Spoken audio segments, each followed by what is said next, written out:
to another episode of the Property Source and Success Show. And today I want us to have a proper conversation because I work with smart people. They are largely corporate, ex-corporate, really successful on paper, great careers, well-paid jobs. And yet when it comes to sourcing and property sourcing, sometimes they act like they've never completed a task in their life. So you might be listening to this and you might be thinking to yourself, well, I'm intelligent, I'm capable.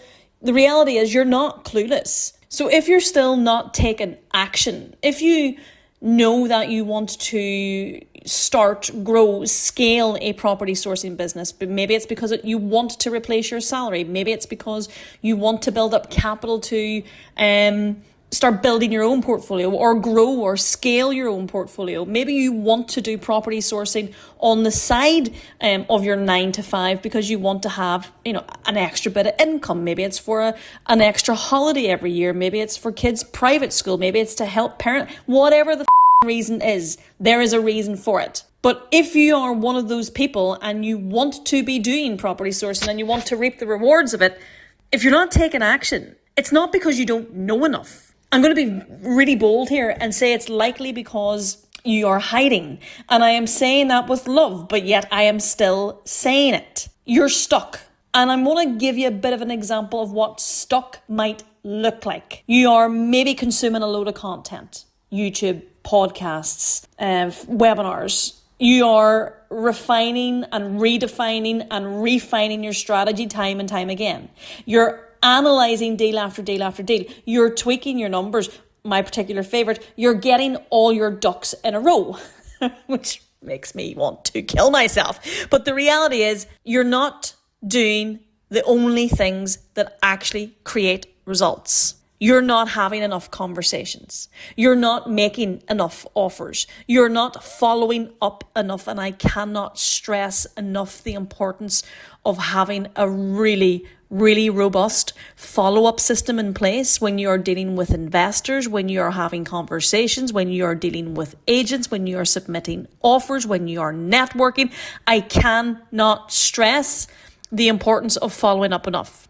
And then you'll tell yourself a story like, I'm just trying to be thorough. I want to do it properly. I hear this all the time. I want to do it properly. No, you don't. I'm looking at you, and what you want is you want to do it safely. And property sourcing doesn't work like that when you treat it like a safety project. It doesn't work when you wrap it up in cotton wool. It doesn't work when you become a helicopter parent with it.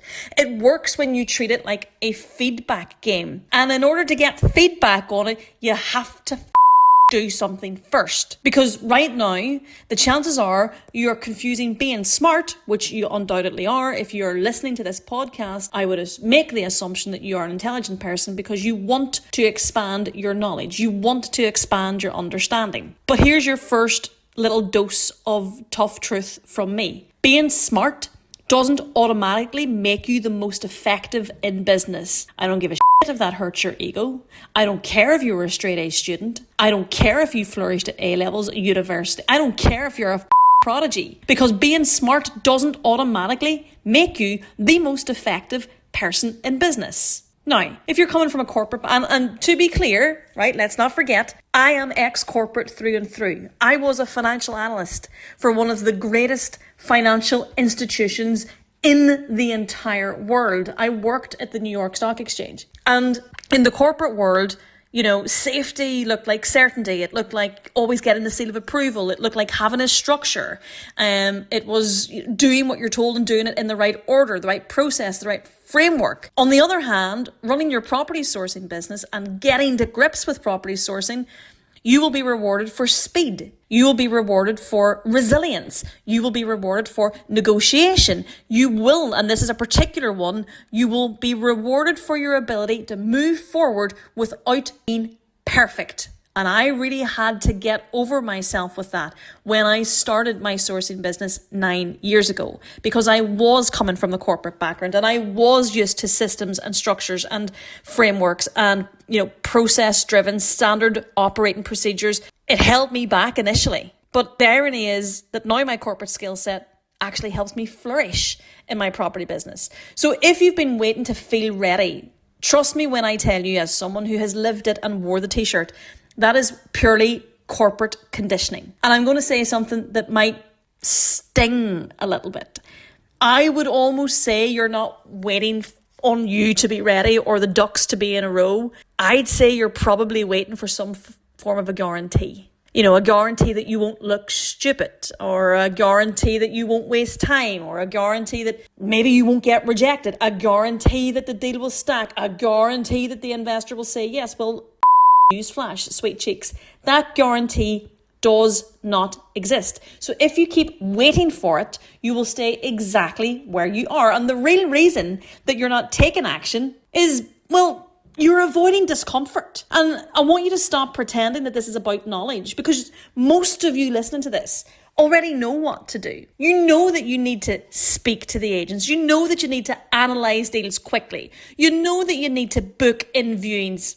You know that you need to put offers in. You know that you need to follow up. You know that you need to speak to investors and repeat. And that's it. Like that is it. That is the job. I could sit my 9-year-old down and he could do that. So why aren't you doing it? Why aren't you doing it? I'm going to put myself out there and say it's because the actions that create the deals do come with a level of discomfort at first. And this is important that you acknowledge, at first. The more reps that you put in, the better you become, the less of a you give. You are going to get ignored. You are going to get told no. At the start, you're going to feel like a bit of an amateur. You will make offers that get rejected. Oh no, my offer got rejected. You will have a conversation where you sound like a rambling fool. You will hear somebody say, we're working with somebody else, but you still have to show up anyway. And the part that people I find don't like to admit, it's not that you're scared of getting your sourcing business off the ground or trying to perfect it. It's that you're scared of being seen trying to do that. It's almost like there is a stigma around being relatively new, or a stigma around having a problem in your business that you're trying to fix. Here's the reality. If you try properly and it doesn't work immediately, your ego takes a hit and you bury your head in the sand. And corporate people hate that, because you're used to competence. You're used to being good at what you do. You're used to knowing what you're doing. And sometimes when you're kicking off your sourcing business, it forces you to be a beginner again, but it forces you to do it in a relatively public forum. And if you can't handle being relatively new to this, then you simply can't scale. There are 3 ways that you procrastinate when you're convincing yourself that you're actually doing something here. The first one that I see time and time again when I'm speaking with people who reach out to me for help is they're stuck in the research phase. That's the easy one. The podcast, like you're listening to me right now, YouTube, market updates, strategies, TikToks, which I hate. And it feels productive because you are learning, but let's be honest, you're using research to avoid doing the deeper work. That's just the way it is. So here's a rule. If you're consuming content, but you're not actually speaking to physical human beings, you're not building a business. You are building anxiety. And as someone who is prone to the odd little bout of anxiety, this is true. The second big procrastination blocker is planning. This is a corporate special. Spreadsheets, Trello, Notion dashboards, Google Documents, the perfect process, the perfect CRM. Planning feels like you are in control, but control is not the goal. The goal is results, and the results come from action. So let me say it to you plainly. A plan that doesn't produce offers is just fear wearing a suit. Fact.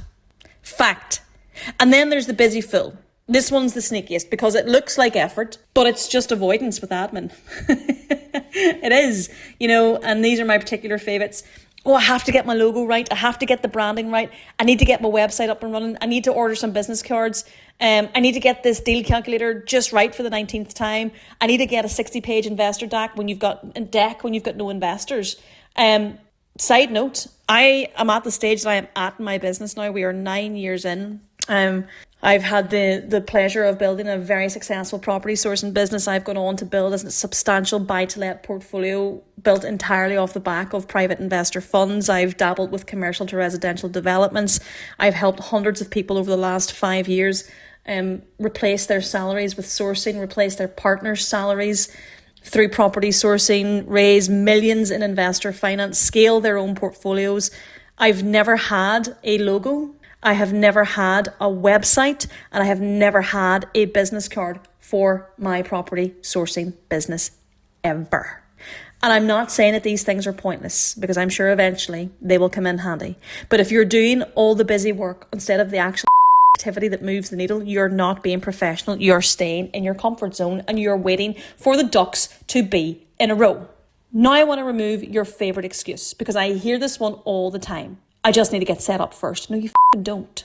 You don't. You need a minimum viable setup. That's it. And what that looks like is really very clear. You need to understand exactly what type of strategy that you're sourcing. You need to understand what the buying parameters are, the budget, the property types, the minimum numbers in the area. That's the first thing. Then you need a very simple deal analyzer, a pipeline tracker, and a professional way to communicate. That is enough to start.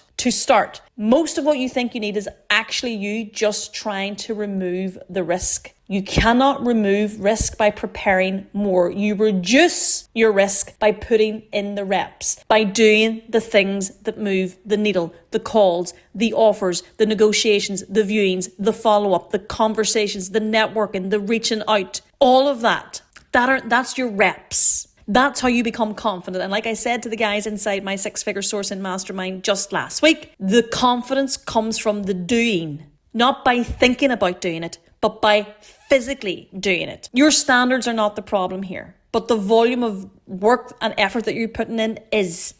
Most of you don't have a deal problem. If you're out there and you're listening to this podcast and you've actually some experience with sourcing, but you're struggling to gain any traction to grow, it's not that you have a deal problem. I would put money on the fact that you have a volume problem. You're maybe making a call here or there. You're maybe putting an offer in here or there. You're maybe following up once and then you decide, it's not working. Well, that's not a business. That's just called dabbling. If you want a sourcing, and I really mean this, if you want property sourcing to buy you time freedom, you need to treat it like a real income skill, because you can't want the rewards that it brings without putting in the effort that it demands. I'm going to say that again. You cannot expect the reward that property sourcing brings for the effort that you didn't put in. And take it from me, as somebody who has been in this game now 9 years. It is more than the money that it has brought me. It has brought me the ability to have a very flexible lifestyle, which is fantastic, as the mum to a very active 9-year-old boy. School pickups, school drop-offs, after-school clubs, chauffeuring to football matches, swimming clubs, taekwondo clubs,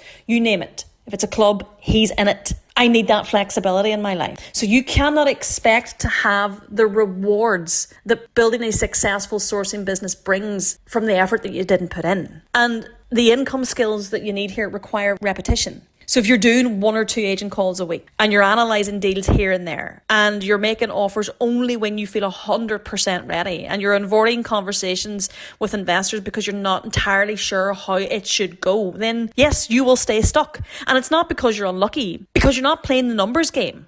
And you don't need to spam offers, but you do need to be consistent and professional with your volume. I'm going to finish with this. You don't think your way into momentum and results. You have to act your way into momentum and results. Confidence is not something that you wait for. Confidence is something that you have to go and collect. And you collect it by doing the very uncomfortable actions repeatedly until they become normal. So if you're listening to this and you've been saying, I'm a smart man, I'm a smart woman, I know what I need to be doing. Good for you. Now do it. Stop hiding behind the research. Stop hiding behind the planning. Stop hiding behind the analysis paralysis of another deal. Stop hiding behind things that make you feel busy, but you just look like a busy fool. Go out and get rejected a couple of times. Go out and have really messy conversations. Go and make offers that don't get accepted. Go and talk to investors that don't want to work with you. That's not failure. It's part of the job. And if you can handle that, then you can build a business, buys you back your time, buys you back your freedom, and buys you back your flexibility. Trust me, I know it because I live it. Anyway, here's what you need to know. I have opened up 7 private one-on-one consultancy slots for people who want to pick my brain for 1 hour over Zoom anytime in the month of February. We can talk about finding investors, raising private finance, building a portfolio building business, building a portfolio building retainer model, analysing deals. Whatever it is that you want to discuss, we can spend 1 hour together. You can pick my brains. The session will be recorded. It will be shared with you, so you'll have lifetime access to it. I've got 7 of those slots available in February. The 1 hour slot is £600. If you want to book in with me for one of those private one-to-one consultancy sessions, find me on Instagram, Danielle Bell, over on Facebook, Danielle Bell, and simply message me consultancy, and I'll drop you the link to book in one of those private slots. Until then, have a fab week, enjoy your weekend, and I'll see you next week on another episode of the show. Have a great one.